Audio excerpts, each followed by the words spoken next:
This is a 5-minute video to help supervisors complete the City of Houston's Transitional Duty Assignment form.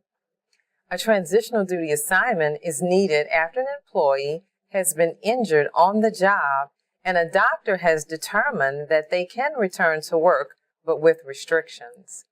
These restrictions may result in their temporary inability to perform some or all of their regular work assignments.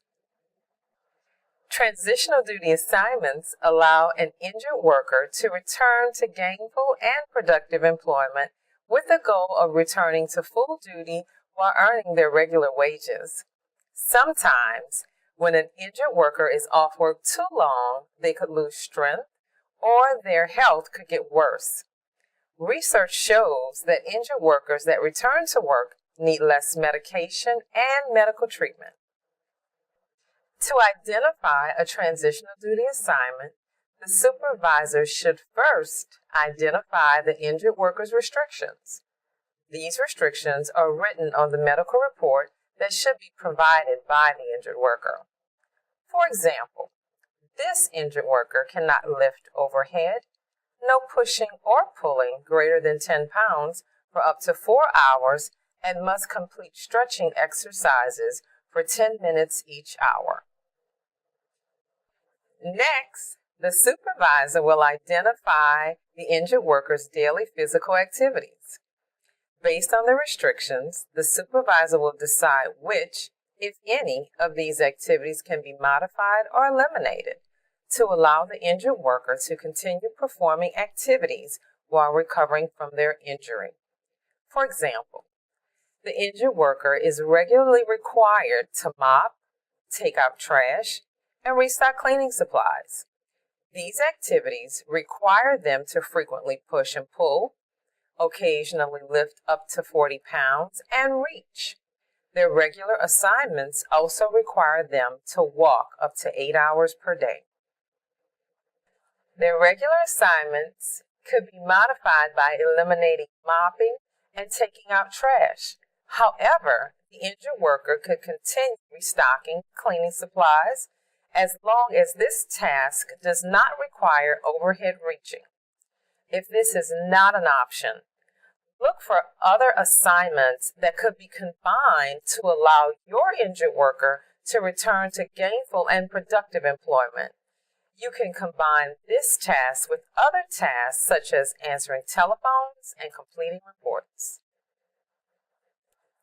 To ensure the task identified allows the injured worker to work within their restrictions, let's complete the transitional duty assignment form for the identified task.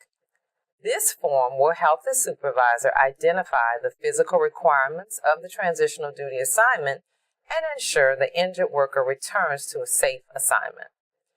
At the top of the form, please enter the department's name and the name of the transitional duty assignment. The date should self-populate. In the section labeled Posture, check the maximum number of hours that the listed posture can be held or done. Remember, there's a 0-hour requirement for pushing or pulling, and therefore the injured worker would be able to meet this requirement. In the next section labeled Motion, check the maximum number of hours that each motion will be repeated. This assignment requires no overhead reaching, and once again, the injured worker will be able to meet this requirement. In the section labeled Tools, Equipment, and Machinery, if the tasks require the use of hand tools or any other heavy machinery, check the frequency. If none of the listed items are required, NA will be checked in each box. In the Environment section, the supervisor will check the number of hours the injured worker will be exposed to each element in the course of the workday. In this example, the injured worker has no environmental restrictions and should meet the requirements for the assignment. In the next section is the lift and carry requirement. In this section, the supervisor will write the amount of weight that may be required to lift or carry to complete a task. Please note that the assignment requires an ability to lift and carry objects up to 10 pounds for up to 2 hours a day. Therefore, not exceeding the restriction of 10 pounds up to 4 hours a day. Now, let's move to Section 6.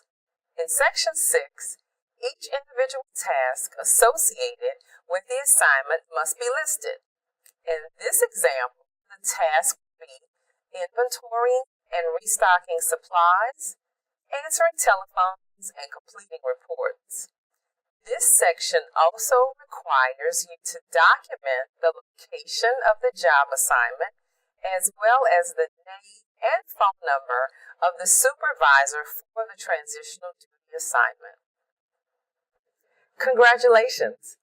Based upon the requirements of this position and the injured worker's restrictions, we should be able to assign this position to the injured worker while they recover from their injury.